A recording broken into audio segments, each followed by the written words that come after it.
I'm going to tell you about something that happens to me every single night. It's one of those things where it keeps me up at night. I just can't stop thinking about it.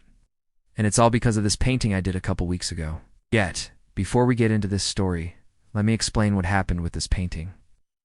So I was commissioned to do a portrait of a young woman from a photograph.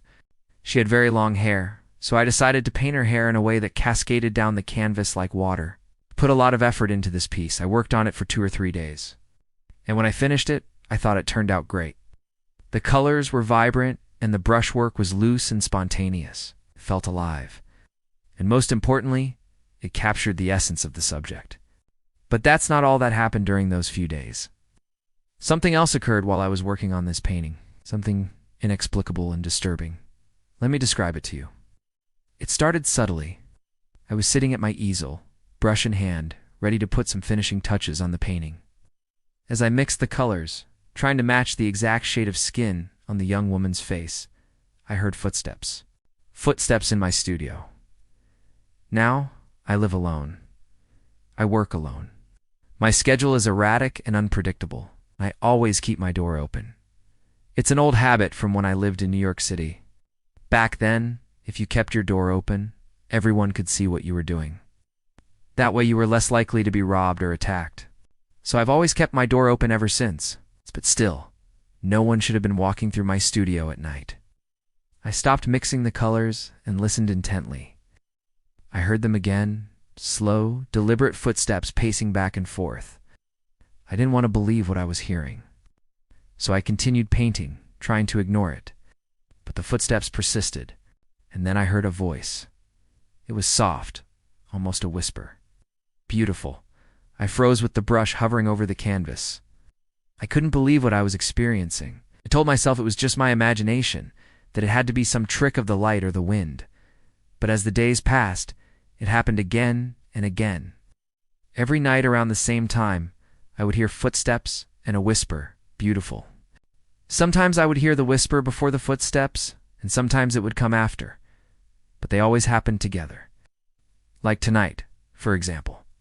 So there I was again, seated at my easel, trying to focus on the painting, trying to make the young woman's eyes sparkle with life. And then I heard the whisper, beautiful. Then the footsteps. I stopped, frozen with fear.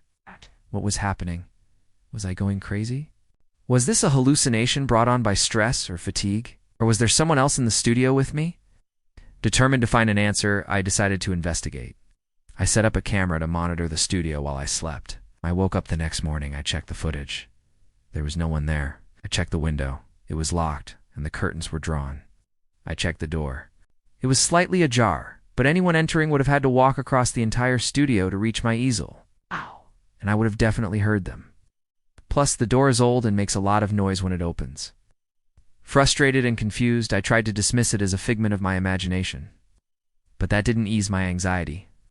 In fact, it made it worse. Every night when I sat down to paint, the fear of hearing those footsteps and that whisper grew stronger.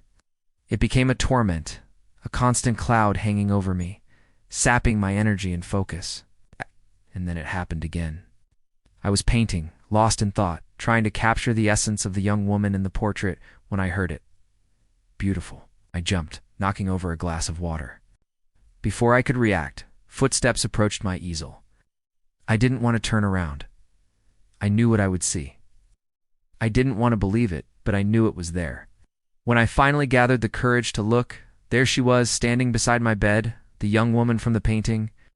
At first, I thought it was a hallucination brought on by stress or fatigue, but then I blinked and she was still there. It wasn't a dream, it was real. She wore the same flowing dress I had painted, and her hair cascaded down her shoulders like the watercolor I had used in the artwork. She looked at me with eyes that seemed to hold ancient secrets and whispered, "Thank you for making me beautiful." Her voice echoed with an otherworldly quality that sent shivers down my spine. I couldn't respond. I was frozen in fear, unable to utter a sound. She took a step closer, and I instinctively recoiled, knocking over my chair in the process. She didn't seem to mind.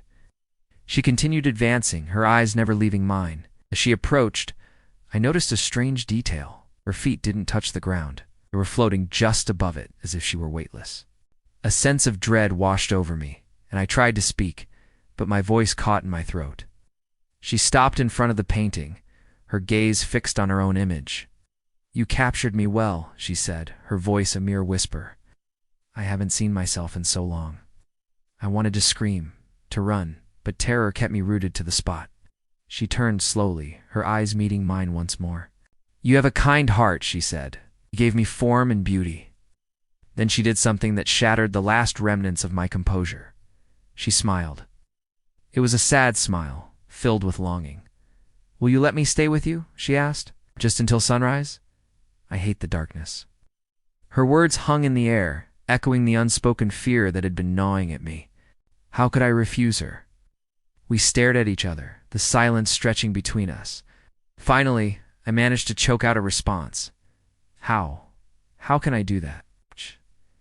"Just let me be in your dreams," she replied. "Let me dance among the shadows, and you will know my name." And with that, she vanished. The painting on the easel seemed to shimmer, and when I blinked, she was gone. The room was empty. Had I imagined the whole thing?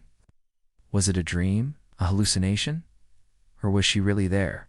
Every night I hear her footsteps in my studio. Sometimes I hear her voice whispering, "Beautiful." And every night I let her into my dreams. And every morning when I wake up, I wonder, who is she?